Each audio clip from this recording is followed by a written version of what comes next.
Hi friends, good morning. Welcome to Discovery Learning. आज हम लोग संविधान के भाग 4 को डिस्कस करने जा रहे हैं, जो है राज्य का नीति निर्देशक तत्व डीपीएसपी। हम लोग भाग 3 तक कवर कर चुके हैं। आपको वीडियो इसी चैनल पे मिल जाएगा, नहीं तो हम यहाँ आई बटन में वीडियो का लिंक लगा देंगे। आज जो है डिटेल चर्चा करते हैं, पूरे इस भाग को खत्म करेंगे एक ही वीडियो में। ध्यान से देखिएगा, कोई भी कॉम्पिटिटिव एग्जाम में यहाँ से यदि इस वीडियो का आप देख लेते हैं तो एक भी क्वेश्चन नहीं छूटेगा। हम पूरा क्वेश्चन और पूरा इसको जो है एक ही वीडियो में कवर करने का प्रयास किए हैं। तो स्टार्ट करते हैं। राज्य के नीति निर्देशक तत्व, इसको कहीं ना कहीं भाग में रखेंगे, तो इसको जो है संविधान के भाग 4 में रखा गया है। ठीक है, आर्टिकल 36 से 51 तक इसको रखा गया है और भाग 4 में रखा गया है। राज्य के नीति निर्देशक तत्व डीपीएसपी से भी इन्हें जाना जाता है, directive principle of state policy. अब इसको बात है कि इसको लिया कहां से गया है, तो इसको जो है इसको लिया गया है, भारत जो लिया है आयरलैंड के संविधान से लिया गया, और आयरलैंड ने है स्पेन के संविधान से इसको लिया था, उसको कॉपी किया था। अब हम लोग आयरलैंड से जो है इस राज्य के नीति निर्देशक तत्व को कॉपी किए। थोड़ी और मोटी बात समझ लेते हैं कि मूल अधिकार को हम लोग न्यायालय में चुनौती दे सकते हैं। न्यायालय में जाकर उसके लिए हम मेरा मूल अधिकार का हनन होता है तो हम सुप्रीम कोर्ट, हाई कोर्ट पहुंचते हैं और उसके पर जो है सरकार या जो भी न्यायालय होता है उसको सजा सुनाती है। यानी कि यह जो है परिवर्तनीयशील है। क्या? मूल अधिकार हनन होने पर सुप्रीम कोर्ट और हाई कोर्ट जाते हैं। उसमें राज्य को कोई भी काम करने से रोका जाता है, लेकिन इसमें राज्य को काम करने का प्रयास करता है। हर एक आर्टिकल में आपको मिलेगा राज्य ये काम करने का प्रयास करे, वो काम करने का प्रयास करे। जैसे कुछ एग्जाम्पल से समझते हैं कि दवा मुफ्त मिलना, आप आत्महत्या नहीं कर सकते, आप चारों ओर घूम सकते हैं, आप भारत में कहीं बच सकते हैं, भारत में निवास कर सकते हैं, ये सब मूल अधिकार हो गया। और राज्य के नीति निर्देशक तत्व यदि दोनों जो है एक तरह से कहा जाए तो मूल अधिकार में ही रखा जाना चाहिए, लेकिन इसको मूल अधिकार में क्यों नहीं रखा गया? इसलिए नहीं रखा गया कि हम लोग जब संविधान बन रहा था, ठीक है, 1950 में लागू हुआ, जब संविधान बन रहा था तो उससे पहले ही नेहरू रिपोर्ट और नेहरू रिपोर्ट के अनुसार जो है मौलिक अधिकार को संविधान में जोड़ा गया और अलग अलग देश से इसको लेकर कॉपी किया गया, अलग अलग देशों के संविधान से। उसके बाद जब यह बन के तैयार हुआ तो बीएन राव जो संविधान के सलाहकार थे, संविधान सभा के सलाहकार थे बीएन राव जी, और बीएन राव जी ने बताया कि मूल अधिकार को 2 भाग में बांटकर रखना होगा। यदि मूल अधिकार को एक ही भाग में रखते हैं तो उसमें परेशानी हो जाएगी, क्योंकि दोनों बात देखिएगा जब पढ़ेंगे ना, दोनों जो है एक दूसरे को काउंटर करता है। काउंटर ऐसे करता है, ऐसे समझिए कि मूल अधिकार हमको कहीं व्यापार करने का अधिकार देता है, उसी प्रकार राज्य के नीति निर्देशक तत्व गौ हत्या पे प्रतिबंध लगाया है। आप समझिए कि इधर व्यापार करने, कोई जो है कसाई खाना में अपना जो क्या करता है बेचता है, वह व्यापार करता है, लेकिन राज्य का नीति निर्देशक तत्व रोकता है ना। अब ऐसे समझिए कि बिहार में शराब बंद है, लेकिन राज्य के नीति निर्देशक तत्व के अनुसार जो है मद निषेध सरकार कर सकती है, शराबबंदी कर दिया है बिहार में। लेकिन आप समझिए मूल अधिकार से, तो मूल अधिकार में बताया गया है कि आप व्यापार कर सकते हैं। तो भाई व्यापार कर सकते हैं तो कुछ भी व्यापार कर सकते हैं, लेकिन उसको राज्य के नीति निर्देशक तत्व रोकता है। तो सरकार जो है कुछ मायने में कुछ रूल रेगुलेशन ला सकती है, सरकार के लिए दिशा निर्देश का काम करता है। तो ये होता है आपका राज्य का नीति निर्देशक तत्व, और राज्य को कुछ कामों से रोकती है कि ये आप नहीं कर सकते, वो आप नहीं कर सकते। इसमें मतलब कि जनता को बढ़ावा देना, राज्य को रोकना, ये होता है आपका। दोनों का डिफरेंस हो गया, दोनों का अंतर हो गया। यानी कि राज्य के नीति निर्देशक तत्व जो है सकारात्मक दिखाता है, होना चाहिए, राज्य को करना चाहिए, और जो है वह जो है निगेटिव की ओर ले जाता है, निगेटिविटी दिखाता है। क्या? मूल अधिकार राज्य को कोई भी कार्य से रोकता है ना, उसको बाध्य करता है। तो ये दोनों के बीच का जो है डिफरेंस है। डीएन रॉ जी ने है दो भाग में बांटा। अब दो भाग में बांटने का यह भी रीजन, दो भाग में बांटने का रीजन है कि मान के चलते हैं उस समय मेरा देश जब आजाद होने वाला था, उस समय में आर्थिक मंदी चल रहा था। यदि मान के चलते हैं कि दे देगा मूल अधिकार में इसको दे देता तो परेशानी हो जाता। हम मानते हैं उससे अधिकार, लेकिन उतना जो है हम लोग क्या करते हैं, समय के साथ जो है डेवलप कर रहे हैं, डेवलप करते हैं तो मूल अधिकार हम लोग को मिल जाता है। जैसे कि आप एक आर्टिकल के उदाहरण के माध्यम समझते हैं। आर्टिकल 35 को उठा के 21 के क में रखा गया, यानी पहले जो है शिक्षा पाना मूल अधिकार नहीं था। यह जो है आपका 2000 ईस्वी से 86वां संविधान संशोधन से आपका शिक्षा पाना मूल अधिकार है। शिक्षा पाना कैसे, कितने वर्षों के लिए? 6 वर्ष से 14 वर्ष के लिए मूल अधिकार हो गया। समझ रहे? ये पहले मूल अधिकार नहीं था, ये पहले राज्य के नीति निर्देशक में तत्व में रखा था। यानी कि सरकार धीरे धीरे जब सक्षम हो जाएगी, कोई राज्य जब धीरे धीरे सक्षम हो जाएगा, यानी कि उसके पास, जैसे मेरे पास मेडिकल का सुविधा उपलब्ध हो जाएगा, मेरे पास अस्पताल हो जाएगा, तब ना उस स्वास्थ्य दे पाएंगे। तो सरकार के पास यदि ये सब सारा सुविधा उपलब्ध हो जाती है तो वह जो है राज्य के नीति निर्देशक तत्व से मूल अधिकार में आ जाता है। जैसे समान सिविल संहिता, उस पर भी बात चल रहा है ना, वह भी आर्टिकल जो है आपके 44 में है, उसको भी देखेंगे। तो इस तरह की जो बातें हैं, यानी कि मूल अधिकार और राज्य के नीति निर्देशक तत्व, राज्य के नीति निर्देशक तत्व में जो बातें हैं, अब समय के साथ जब सरकार उस पर जो सक्षम हो जाती है करने के लिए, तो वह जो है अपने आप मूल अधिकार बन जाता है। तो मूल अधिकार 45 से उठा के 21 के क में रखा गया 14 वर्ष से, और उसमें जोड़ दिया गया 6 वर्ष से कम आयु के बच्चे जो है उसका शिक्षा सरकार देगी। जैसे आप देख रहे हैं आंगनबाड़ी चलता है, तो आंगनबाड़ी में जो शिक्षा पाना, वह आंगनबाड़ी जो चल रहा है, प्रसूति सहायता पाना, मनोचित दशा का काम पाना, ये सब जो है राज्य का नीति निर्देशक तत्व में है। तो ये राज्य के नीति निर्देशक तत्व में, मतलब कि राज्य के नीति निर्देशक तत्व का जो है आपको जो अधिकार है आपको नहीं मिला तो आप कुछ नहीं कर सकते। लेकिन मूल अधिकार का आपके पास नहीं मिल रहा, मूल अधिकार आपका हनन हो रहा था, आप सुप्रीम कोर्ट, हाई कोर्ट जा सकते हैं, लेकिन राज्य के नीति निर्देशक तत्व में आप कुछ नहीं कर सकते। वो सरकार के ऊपर डिपेंड है, सरकार जो करे, राज्य के ऊपर डिपेंड है ना। उसके आर्टिकल 12 में भी जो है परिभाषा था राज्य का, और इसके भी फर्स्ट आर्टिकल में जो है राज्य का परिभाषा है, आर्टिकल जो है 36 में। अभी और बात देखते हैं, जैसे मूल अधिकार को भीमराव अम्बेडकर जी आत्मा कह रहे हैं, इसी प्रकार राज्य के नीति निर्देशक तत्व को जो है गेनविल ऑस्टिन जी ने जो है आत्मा कहा है। और केटी शाह क्या कहा? केटी शाह कहा इस उस चेन के समान है जिसे सुविधा के अनुसार बजा सकते हैं। सब सुविधा के अनुसार, जब चाहे तब बजा सकते हैं, यानी सुविधा के अनुसार बजाने का काम। अब जो है कुछ आर्टिकल इस राज्य के नीति निर्देशक तत्व से सिमिलरिटी करता है, यानी कि मेल करता है। वह देखते हैं क्या मेल करता है कि एसटी एससी के लिए नियोजित यानी सरकारी काम वर्ग में जो है आरक्षण का जो बात करता है उसको ज्यादा महत्व देना, ज्यादा इंपोर्टेंस देना, ताकि वह इक्वल हो जाए। तो ये जो आर्टिकल आपके 335 में भी बात किया गया, लेकिन इसमें भी बात किया गया। आगे देखते हैं 350 में है कि मातृभाषा में प्राथमिक शिक्षा या स्कूल में जो है मातृभाषा में शिक्षा दिया जाए, न्यू एजुकेशन पॉलिसी तक ये सब संभव है, शिक्षा दिया जाए।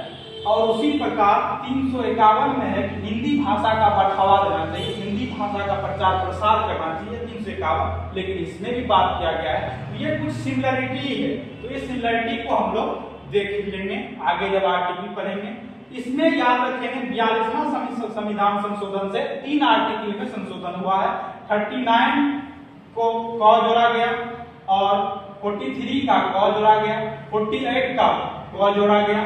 आगे जब पढ़ेंगे आर्टिकल, पढ़ने के बाद इसको समझते जाएंगे। लेकिन आप ट्रिक से याद रखिएगा, चार इसमें कितना जोड़ेंगे, 4 जोड़ेंगे तो कितना हो जाएगा, 4 जोड़ेंगे तो 43 हो जाएगा, और इसमें 5 जोड़िएगा तो कितना हो जाएगा, +5 करेंगे, 5 3 8 तो 48 हो जाएगा। तो इस तरह से तीनों में जो है संशोधन हुआ, एक और 45 में संशोधन हुआ, उससे उठा कर लेके गया 21 में रख दिया, वह था 46वां संविधान संशोधन। एक बात और याद रखना है, जब भी शिक्षा में संशोधन हुआ है तो याद रखना है वह 86 है। कब हुआ है, 2002 में हुआ। जब शिक्षा संस्कृति का बात है तो समझना 46वां संशोधन ही होगा, कहीं भी मिले आपको मूल अधिकार DPSP में, तो आप जो समझ जाना है कि वह 46वां संशोधन में हुआ होगा, 2002 में हुआ होगा। तो आप इसे याद रखें। यहां तक समझने में कोई तकलीफ नहीं हुआ होगा। अब जो हम लोग आर्टिकल को, अनुच्छेद को समझने का प्रयास करते हैं और अच्छे से समझेंगे, ताकि जो है जीवन भर याद रहे। एक बार आप समझ जाइए बिना ट्रिक के साथ आपको याद हो जाएगा। हम प्रयास करेंगे कि आपको एक ही बार में सारा जो है आर्टिकल DPSP का याद दिला दें। अब आर्टिकल 36 में जो है जिस प्रकार 12 में परिभाषा था, उसी प्रकार राज्य का परिभाषा इसमें दिया गया। यानी राज्य क्या है, कौन कौन है राज्य के, क्या क्या क्या किसको आप राज्य मानते हैं, है ना। यह नहीं कि राज्य बिहार है तो बिहार राज्य नहीं, एक देश होगा, एक राज्य होगा, एक कंपनी होगा, इस तरह से ये होता है आपका राज्य का परिभाषा। अब आर्टिकल 37 में यह नहीं, ये कहा गया है कि आप इसको न्यायालय में नहीं ले जा सकते, न्यायालय द्वारा लागू नहीं कराया जा सकता है। न्यायालय द्वारा ये प्रवर्तनशील है ही नहीं, चेंजेबल है ही नहीं, तो यह जो न्यायालय द्वारा नहीं लागू किया जा सकता है। अब आर्टिकल 58 में है कि लोक कल्याणकारी राज्य का सरकार जो है निर्माण, पहले ही सब आर्टिकल में रहेगा कि राज्य लोक कल्याणकारी राज्य का निर्माण करने का प्रयास करेगी या करना चाहिए। ये आपका जो है इस तरह से हर एक आर्टिकल में मिलेगा, यानी राज्य प्रयास करेगा, राज्य को ऐसा करना चाहिए। एक तरह से राज्य को दिशा निर्देश देता है। यदि कोई नेता में जाना चाहता है तो राजनीति निदेशक को अच्छे से पढ़े, उसको दिशा निर्देश देता है। ये बात समझिए। अब आर्टिकल 39, अब 39 में संशोधन हुआ, यहाँ लिख दिए हैं 1979 में 42वां संविधान संशोधन। अब राज्य जो है अपनी नीति का जो संचालन करेगा, राज्य नियम कानून बनाएगा, उस कुछ बातें को जो है 5 बातों को वह प्रमुख रूप से ध्यान रखेगा, उसको ध्यान में रख के कोई नियम कानून रूल रेगुलेशन लाना होगा, नहीं तो दिक्कत का सामना करना पड़ जाएगा। तो क्या क्या क्या उसको ध्यान में रखना होगा। पहली बात उसको ध्यान में रखना होगा कि सभी स्त्री पुरुष के लिए जीविका का आप जो है साधन दिलाएं, साधन का उत्पन्न करें कि अपने जीविका कैसे चलाए, है ना, अपने जीवन यापन के लिए उसको काम दिया जाए ताकि वो अपना जीवन यापन कर सके। तो ये चीज होता है कि आप जो कोई रूल रेगुलेशन बनाए तो ऐसा नहीं बनाए कि उसके जीवन यापन नहीं हो पाए, उसके जो है काम में बाधाएं आए, ऐसा आप कानून नहीं बना दीजिए। उसको भौतिक संसाधनों का वितरण जो करते हैं आप ध्यान में रखिए कि सबके पास पहुंचना चाहिए, है ना। भौतिक संसाधन के वितरणों में जो है जिससे वितरण आप कर रहे हैं, भौतिक संसाधन उसके पास दे रहे हैं, जैसे कि मतलब साइकिल दे रहे हैं, जैसे कि मान लेते हैं सरकार को मन हुआ तो बाइक अभी साइकिल दे रही है, ये सब क्या राजनीति की संकट में आता है। बालिका उत्थान, कन्या उत्थान, ये सब योजना देता है ना। अरे प्रकार का योजना सब चलता है, विधवा पेंशन, वृद्धा पेंशन, ये सब जो चलता है, आगे बात करते रहेंगे। तो ये सब क्या है, ये सब राजनीति की संकट में आता है, नहीं मिलेगा तो आप कुछ नहीं। जैसे ये मिलता है समान निधि किसान योजना, तो ये सब क्या है, ये सब राजनीति की संकट में आता है और सरकार के ऊपर डिपेंड करता है आपको देना चाह रहे हैं या नहीं देना चाहिए, ठीक है ना, इसमें आप कुछ नहीं कर सकते हैं। तो ये होता है राजनीति का पावर।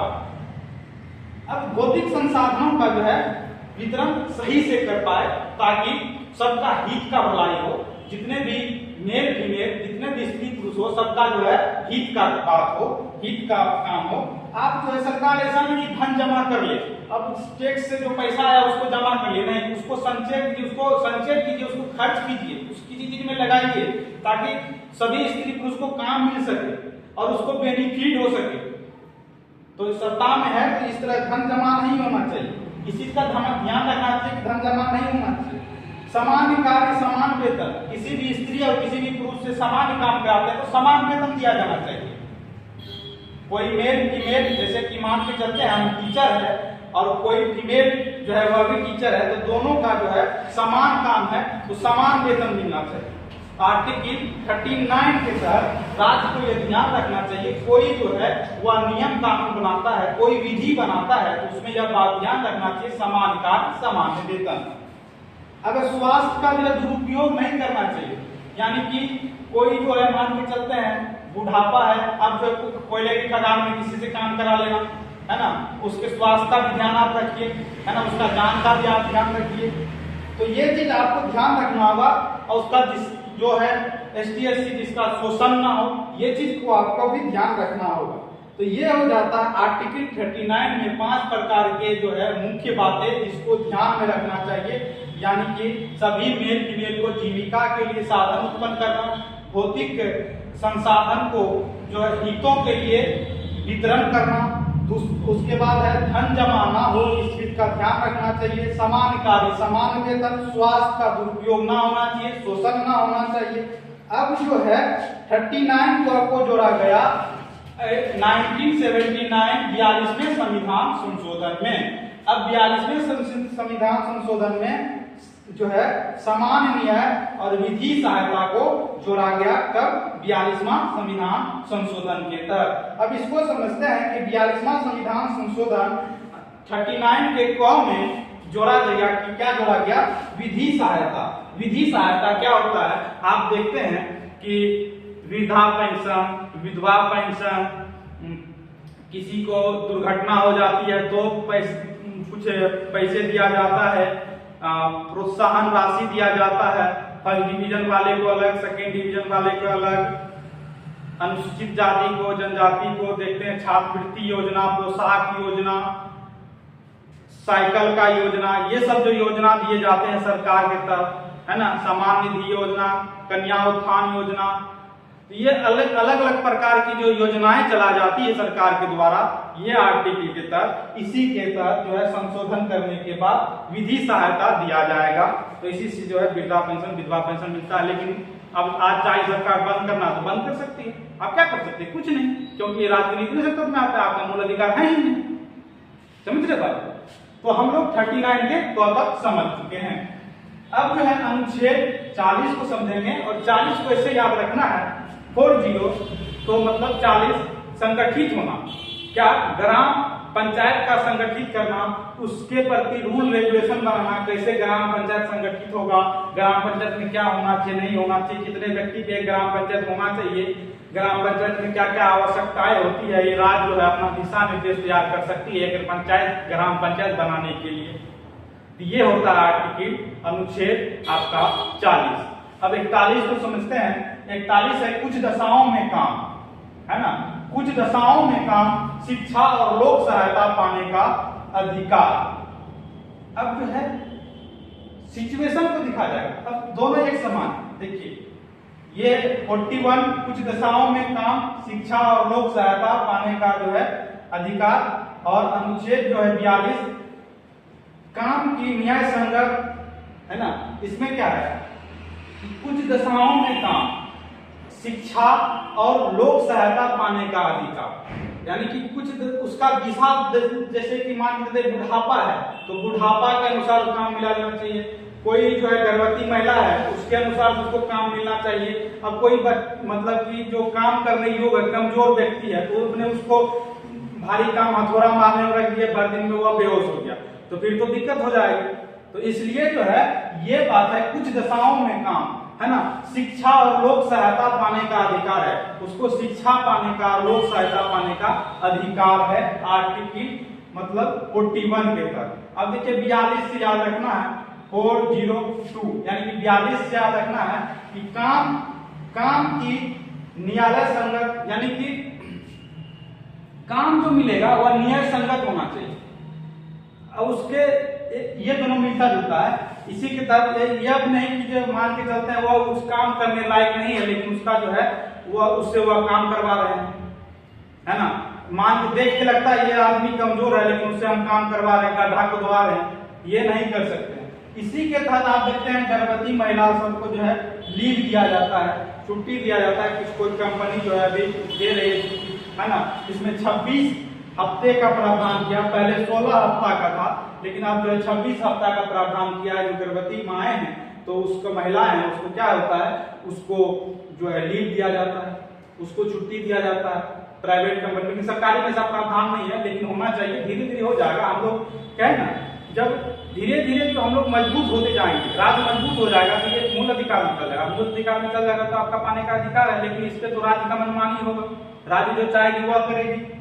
तो ये होता है आर्टिकल आपका जो है 42वां, इससे याद रखना है। अब इससे काम करवा लिए हैं, लेकिन काम करवाने के बाद जो है आप पर्याप्त पैसा नहीं दे रहे, है ना। कामगारों के लिए निर्वाह मजदूरी, अब इतना पैसा दे रहे हैं कि अब उसको अपना खाना नहीं खा रहा है सही से, अपना घर नहीं चला रहा है, तो फिर क्या फायदा। काम करवाएं तो निर्वाह मजदूरी दीजिए, इतना मजदूरी दीजिए कि वह अपना जीवन यापन सही से कर पाएगा। तो यह आर्टिकल आपका 43 हो जाएगा, 43 आर्टिकल हो जाएगा। 43 में जो है संशोधन हुआ, यहाँ हम लिख दिए हैं कब हुआ, 42वां संशोधन हुआ।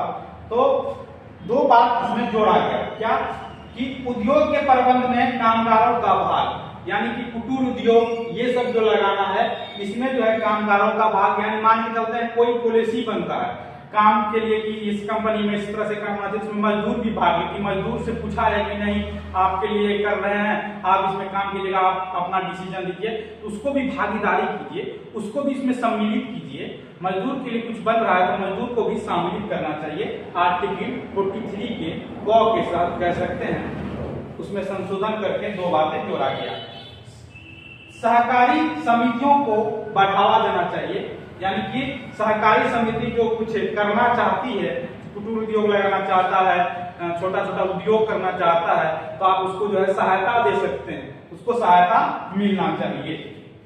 अब इसको 44 को समझते हैं, अनुच्छेद 44 को समझते हैं, यानी कि इधर भी समान इधर भी समान।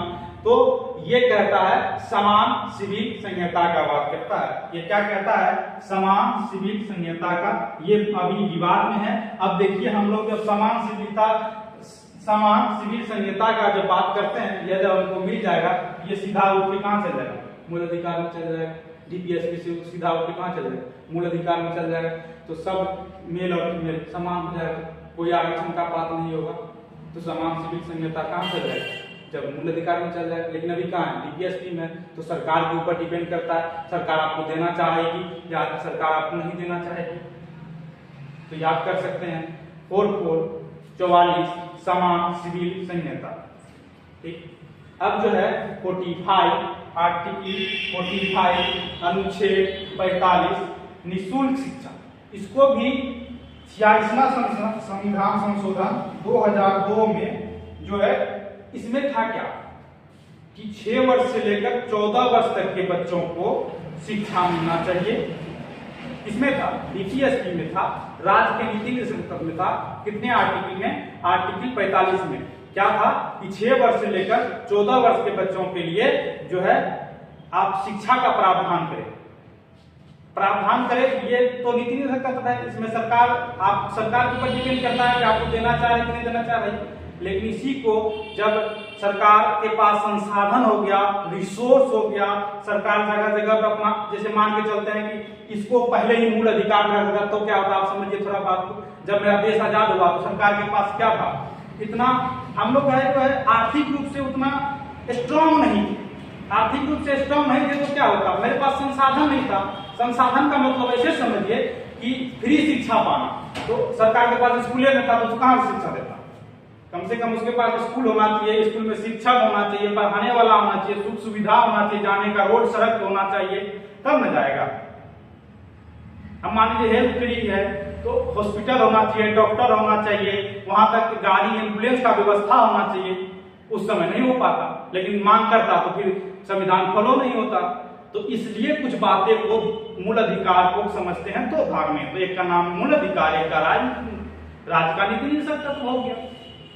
तो ऐसे समझते हैं समान सिविल संहिता, ये समझ गए। आर्टिकल जो है हम लोग 45 समझ रहे थे, निःशुल्क शिक्षा, इसको जो उठा कहाँ रख गया, 21 के क में रख दिया गया। अब यहाँ कुछ तो जोड़ा जाएगा, यहाँ तो खाली नहीं रहेगा, तो यहाँ ये जोड़ दिया 6 वर्ष से कम आयु के बच्चे को सरकार जो है शिक्षा देने का प्रयास करेगी।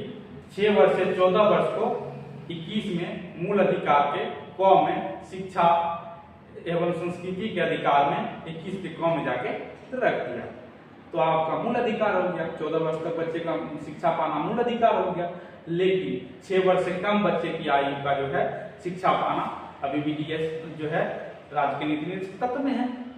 यानी जो भी आंगनबाड़ी चलता है, तो आप नहीं कह सकते हैं कि सरकार कल चाहे आंगनबाड़ी तो बंद कर सकती है, क्योंकि मूल अधिकार है ही नहीं। तो जो आंगनबाड़ी चलता है, आप देखते हैं छोटे छोटे बालक जो जाते हैं पढ़ने, छोटका बच्चा सब, तो फिर उसके लिए दिक्कत हो जाएगी, क्योंकि वह जो है राज्य के नीति निर्देशक तत्व में है। किस आर्टिकल में? आर्टिकल 45 में है। और 5 अनुच्छेद 45 याद ऐसे रखिएगा। अब आर्टिकल 46 को जानते हैं। राज्य जो है ST/SC के लिए,